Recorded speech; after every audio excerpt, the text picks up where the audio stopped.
নমস্কার বন্ধুরা, ছোমাচ কিচেনে তোমাদের সবাইকে স্বাগত। আশা করি বন্ধুরা তোমরা প্রত্যেকেই ভালো আছো এবং সুস্থ আছো। আজকে আমি তোমাদের সাথে রেসিপি শেয়ার করব সর্ষে আর। এবার দেখো কি করে করব সেটাই তোমরা দেখতে থাকো। এবার দেখো এখানে আর মাছ নিয়েছি, আমি আগের থেকে ধুয়ে নুন হলুদ মেখে নিয়েছিলাম।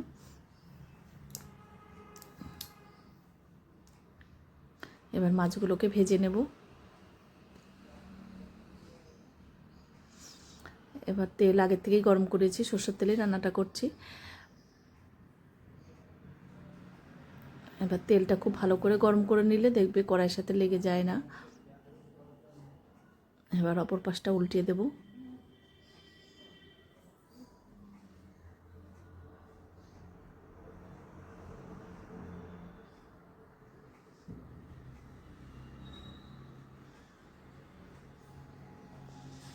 এবার দেখো মাছগুলো ভাজা হয়ে গেছে, এবার তুলে নেব।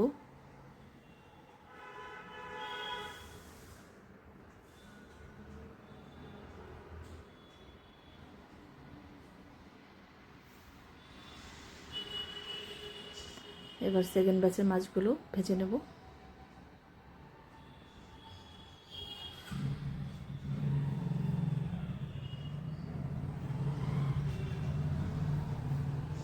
তোমরা যদি সুন্দর সুন্দর রেসিপি পেতে চাও আমার ইউটিউব চ্যানেলটি অবশ্যই সাবস্ক্রাইব করে রেখো। আর যদি ফেসবুক থেকে দেখো পেজটিকে ফলো করো, তাহলে আমি যখনই যা নিত্য নতুন ভিডিও আপলোড করব নোটিফিকেশন তোমাদের কাছে সঙ্গে সঙ্গে পৌঁছে যাবে। এবার এই মাছগুলো ভাজা হয়ে গেছে, তুলে নেব।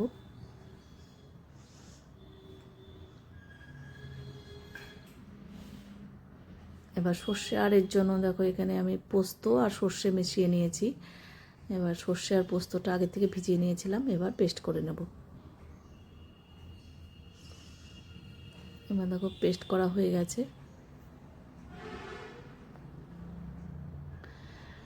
এবার একটু কালো জিরে দিলাম। সর্ষের সাথে পোস্ত, সর্ষে পোস্ত রান্নার সাথে দেখবে কালো জিরাটাই বেশি ভালো লাগে। কালো জিরে দিলাম আর একটা টমেটো দিয়েছি, টমেটোর একটু নুন দিলাম। এবার দিয়ে দিলাম পোস্ত বাটা, পোস্ত সর্ষে। এবার একটু কষিয়ে নেব। ঝালের জন্য 4-5টা কাঁচা লঙ্কা দিলাম। হলুদ দিলাম হাফ চামচ, কাশ্মীরি লঙ্কার গুঁড়ো হাফ চামচ।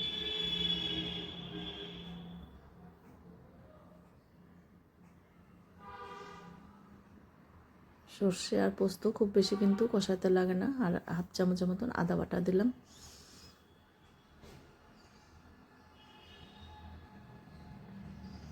এবার 1 চামচ টমেটো কেচাপ দিলাম।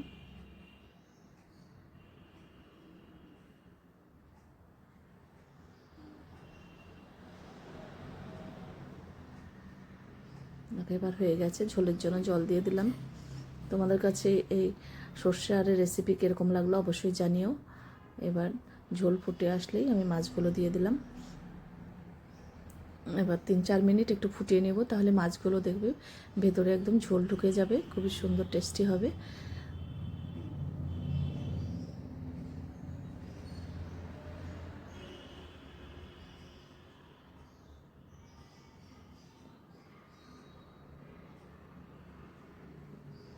দেখো ঝোল ফুটে উঠেছে, ঝোলটাও দেখো ঘন হয়ে এসছে। দেখো এবার কিন্তু নামিয়ে নেওয়ার পালা।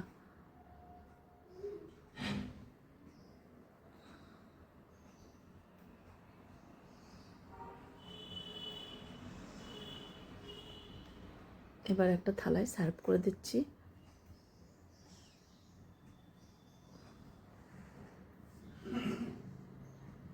এই আর মাছ খেতে কে কে পছন্দ করো অবশ্যই জানিও। দেখো গরম গরম ভাতের সাথে এই আর মাছ থাকলে কিন্তু আর কিছুই লাগে না। আজকে তাহলে আমি এখানেই রাখছি, এরপরের দিন আবার হাজির হয়ে যাব। তোমরা সবাই সুস্থ থেকো, ভালো থেকো। টাটা বন্ধুরা।